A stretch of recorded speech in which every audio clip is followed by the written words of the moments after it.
আসসালামু আলাইকুম। আজকে রান্না করছি চিকেন রোস্ট খুব সহজভাবে, কোনো রকম ঝামেলা ছাড়া। তো প্রথমে আমি এখানে চিকেনগুলোকে খুব ভালোভাবে ধুয়ে নিয়েছি। এখন এখানে আমি হাফ চামচ লবণ এবং হাফ চামচ পরিমাণ হলুদ গুঁড়া দিয়ে এটা কিছুক্ষণের জন্য মাখিয়ে রাখবো। তার আগে একটু কষিয়ে নিচ্ছি। আপনারা চাইলে হলুদ গুঁড়া দিতেও পারেন, না দিলেও সমস্যা নাই। আমি একটু দিলাম যাতে কালারটা সুন্দর আসে সেই জন্য।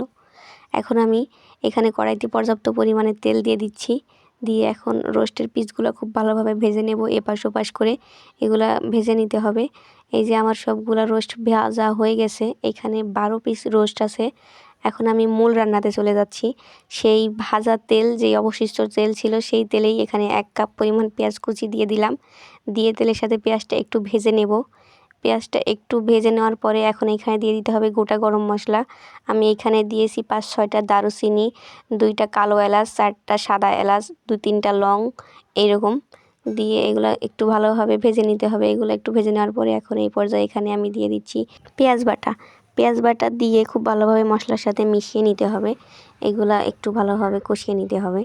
সব কিছু আমি খুব ভালোভাবে মিশিয়ে নিলাম। এই পর্যায়ে এখন আমি এখানে দিয়ে দিচ্ছি 1 চামচ পরিমাণ লবণ এবং 1 চামচ পরিমাণ মরিচ গুঁড়া এবং তার সাথে দিয়ে দিব সব বাটা মশলা। আমি এখানে আদা, রসুন, জিরা পেস্ট সব কিছু একসাথে করে নিয়েছিলাম, সেগুলোই দিয়ে দিলাম এবং লাস্টে দিয়ে দিলাম টক দই ফেটানো। দিয়ে এইগুলো এখন খুব ভালোভাবে কষিয়ে নিতে হবে। মশলা যত ভালো করে কষানো হবে তরকারির টেস্ট তত বেশি হবে। তো আমি খুব ভালোভাবে কষিয়ে নিচ্ছি। এখনই দেখতে কিন্তু অনেক সুন্দর লাগতেছে। এই পর্যায়ে আমি এখানে দিয়ে দিচ্ছি টমেটো সস। আমি এখানে প্যাকেটের সসগুলা দিয়েছি, 4টা দিয়েছি এবং দিয়ে দিলাম এগুলা হচ্ছে রোস্টের মশলা, রাঁধুনির রেডিমিক্সের যেই রোস্টের মশলা সেটা দিয়ে দিলাম। দিয়ে এখন খুব ভালোভাবে মিশিয়ে নিচ্ছি। এই পর্যায়ে এখানে সামান্য একটু পানি দিয়ে আমি মশলাগুলোকে কষিয়ে নেব। খুব ভালোভাবে কষিয়ে নেওয়ার পর যখন তেল এইভাবে উপরে ভেসে আসবে সেই পর্যায়ে আমি এক এক করে রোস্টের পিসগুলা দিয়ে দিচ্ছি। আজকে আমার এখানে 12টা পিস আছে রোস্টের, সবগুলাই আমি দিয়ে দিলাম মশলার মধ্যে। দিয়ে এখন খুব ভালোভাবে কষিয়ে নিচ্ছি। এইগুলা একটু ভালোভাবে কষিয়ে নিতে হবে। আর এর উপরে আমি 1 চামচ পরিমাণ লবণ দিলাম। আগেও মশলা কষানোর সময় 1 চামচ দিয়েছিলাম। আর লবণটা একটু সবাই দেখে শুনে দিবেন যাতে করে কম বেশি না হয়। এখন কষিয়ে নিতে হবে। রোস্ট রান্না কিন্তু খুব আহামরি কোনো ব্যাপার না, খুবই সহজভাবে রান্না করতে পারবেন আজকের আমার এই রেসিপিটা দেখার পর। তো একটু কিছুক্ষণ কষিয়ে নেওয়ার পরে এখন এখানে দিয়ে দিচ্ছি তরল দুধ। এই দুধটা আমি আগে থেকে জাল করে রাখছিলাম এবং এর সাথে আমি গুঁড়া দুধও একসাথে মিক্সড করে দিয়েছি।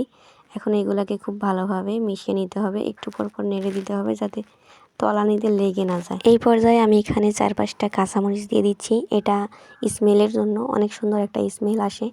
দেওয়ার পরে একটু নেড়ে দিচ্ছি। আমার তরকারিতে বলক চলে আসছে। এই পর্যায়ে আমি এখানে 1 চামচ পরিমাণ চিনি দিয়ে দিলাম এবং এটা এখন প্রায় শেষের দিকে। এই সময় দিয়ে দিলাম আমি এখানে 1 চামচ পরিমাণ খাঁটি গাওয়া ঘি। অবশ্যই চেষ্টা করবেন ঘিটা একদম লাস্টে দিতে, তাহলে অনেক সুন্দর স্মেল আসে এবং খেতে অসম্ভব মজাদার হয়। এখন সবগুলোকে একটু ভালোভাবে মিশিয়ে নেওয়ার পরে সর্বশেষ আমি উপর দিয়ে পেঁয়াজ বেরেস্তা দিয়ে দিলাম। আমার রান্নাটা কমপ্লিট। দেখেন দেখতে মাশাআল্লাহ অনেক সুন্দর হয়েছে। আমার এই আজকের রেসিপিটা ফলো করে আপনারাও রান্না করে দেখতে পারেন, অসম্ভব মজার হয় এভাবে রোস্ট রান্না করলে। আর অনেক বেশি ইয়াম্মি এই রোস্ট রেসিপিটা, চিকেন রোস্ট সবাই রান্না করতে পারবে। তো ধন্যবাদ সবাইকে, আল্লাহ হাফেজ।